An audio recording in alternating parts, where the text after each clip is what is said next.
What's up, guys? Back again with another video. So it's been a big huge topic about the prices of truck, gas prices, and all of these type of things. So we know that the prices of trucks is ridiculously high, but I do want to know if you guys are actually leasing a truck from a carrier. You know, like all of these big time carriers, even some of the smaller ones or mid-sized carriers have lease programs.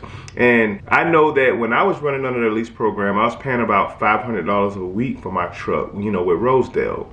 So what I want to know is, you guys can drop a comment, let me know that if you're with the Snyders or the Swifts or, you know, the JB Hunts or whatever, any of these companies that have these lease programs, did the monthly or weekly payments go up? Because I know that when I was leasing as well with the company, you know, I was paying about $1,000 a week for a truck payment, you know, which is about $4,000 a month. I was paying $1,000 a week for a truck. But I'm assuming since the prices of trucks have gone up to a ridiculous amount, that those numbers have increased throughout. Now, two leasing companies that were kind of like third party that you can actually lease a truck if you had somewhat challenged credit that you needed to lease a truck, you could have went to. So we're going to take a look at these today to see, you know, what the lease payments have went up to. Like I said, big companies was already charging $1,000 a week, you know, for lease payments. So let's see kind of like what the ideal lease payments went up. Because if you can't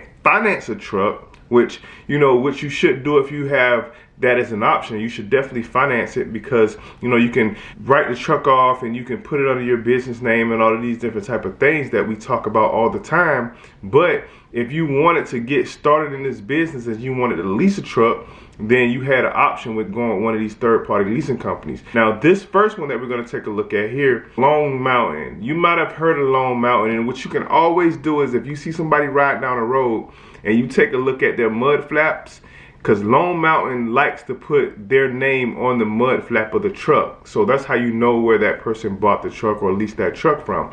So you see a lot of Lone Mountain, you know, mud flaps riding around. So Lone Mountain can let you know that the person actually purchased the truck from them or leased it from them.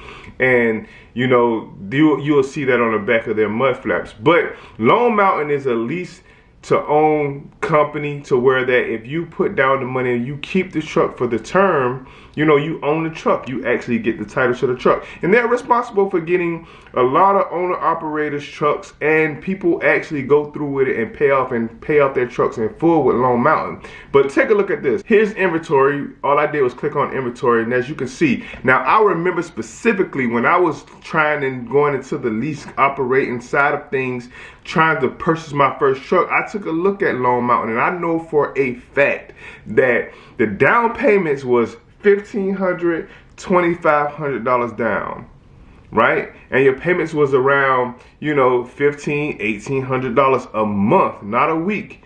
Like how some of the big carriers are charging $1,000 a week. You know, you can get away with paying $1,400 to $1,500 a week for a truck. But look at these numbers, man. This 2017 Freightliner, right? It's a Detroit 15 double bunk, 599,000 miles, so it has almost 600,000 miles. They want $18,000 down, $2,400 for 32 months, right? So that puts you around $94,000, almost $95,000 for this truck. This is a 2017 Freightliner Cascadia with 600,000 miles on it. So the equivalent to what I paid for my truck, and I'm not sure if you guys noticed, I'm not even sure if I even mentioned how much I actually paid for my truck, but it's a 2014 Freightliner, and I purchased it, what, 3 years ago, and I paid about $50,000 for the truck, $54,000, and that's with a warranty and everything. A 1 year whole bumper to bumper warranty was all included in that. But this is ridiculous. So, of course, naturally, you know, I wanted to point this out to see, you know, what the lease programs are running like right now. And as you can see, they're up there too. But now they even want an even bigger down payment. Like, you got a 2020 Mac, they want $55,000 down. You have a 2016 International Lone Star right here. They want $20,000 down, right?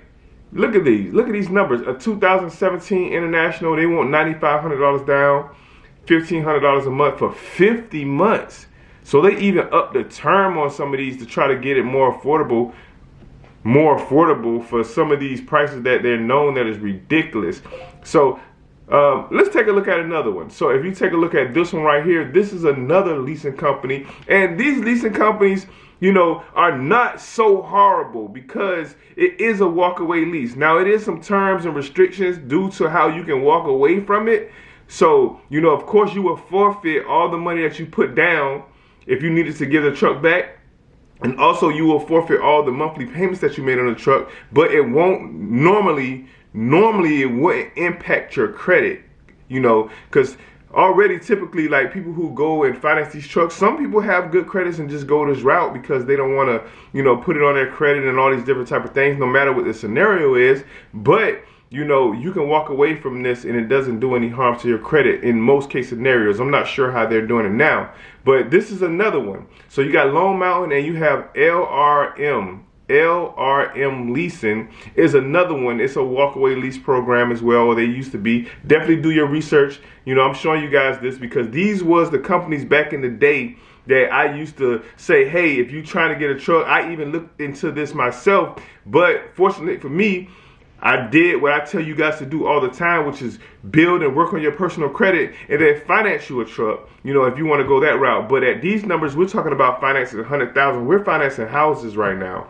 with these truck prices. But take a look at this 2014 Freightliner Cascadia, right? 746,000 miles, but they want you to contact them. But I wouldn't be surprised if these prices are pretty much the same deal with these Lone Mountain trucks. And with these leasing programs, typically they come with warranties and those things like that. But just to see what's going on right now with the rates being low and people are getting into these type of trucks paying $2,400 a month is why, you know, it's totally affected all the way around with the rates. Because if you have this truck payment out of desperation, you probably would take anything and run as hard as you can to make these truck payments and at least try to see some profit to cover your overall monthly expenses for your personal, you know, if you got mortgages or rent, you know, you got child support or whatever the case may be, car payments or whatever, all these expenses that you have on the personal side as well as the business.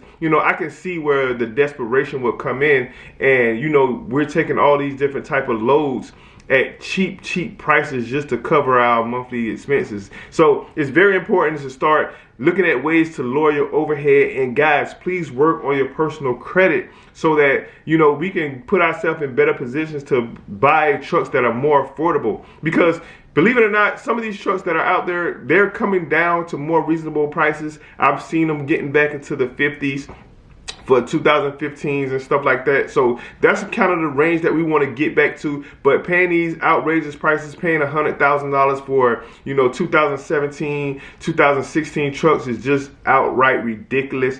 Even on trailers and dry vans and stuff like that, they want 40 and 50, 60,000, you know. So hopefully we get back to the points of where that we can get these prices back to normal. But, you know, is it a good time to get into the business right now? As I will always say, you know, it's never a perfect time. So you just have to find the right entry point for yourself. And right now that entry point would be, you know, if you're brand new, is to go to a trucking school, I feel like, or if you got the money, pay for a trucking school, you know, go to a company and drive and work company and build up your capital, start your business. If you know that you want to have a company and start a trucking company, go ahead and start your business. Start building business credit, and while you're working for that company, start establishing yourself, start establishing personal credit, and start building business credit. That way, when you are ready to purchase your truck, you'll have already laid down the foundation it will take for you to succeed. So with that being said as well, you will have, you know, the experience that you need, because right now insurance companies want 2 years. So you might as well stay and work for somebody, build up some capital, stay there, get your experience, get your training, and stay there for 2 years. That way your insurance will be more reasonable. Also, too, keep in mind, I do have 2 insurance companies that I will recommend to you, that if you're at that point in the process to where you're needing insurance to start your own authority, let me know. As always, send me an email and I will send you all the services that I use currently, you know, to run this trucking company, and, you know, that are good, solid, services that you would absolutely need to make your business successful, let me know. Shoot me an email. I'll send all of it to you as well with the list of brokers that work with new authorities. But with that being said, go to school or pay for school, get with a company, stay company for about a year and a half, most likely 2 years. That way your insurance rates will be reasonable. And then by that time, maybe the trucking prices will come back down to reality. So hope the video was helpful. You can also take a look into these if you guys have the money and you feel like you can get into an area of the business that you can afford to make $2,400 a month payment and turn a profit at the same time, because everybody's scenario is different. You might have the $9,500 down. You might have the $18,000 down. And you want to get started right now because that's what you want to do. If that is something you want to do, take a look at Lone Mountain. Also, always do your own research. Call these folks up and ask a ton of questions. Ask them, how much this, how much that, what are the actual terms? If you wanted to walk away, figure out all this information, get that knowledge for yourself so you would know exactly what you're getting into. So, hope you guys enjoyed the video. Hope it was helpful. Like, share, subscribe. Till next time. See you in the next video.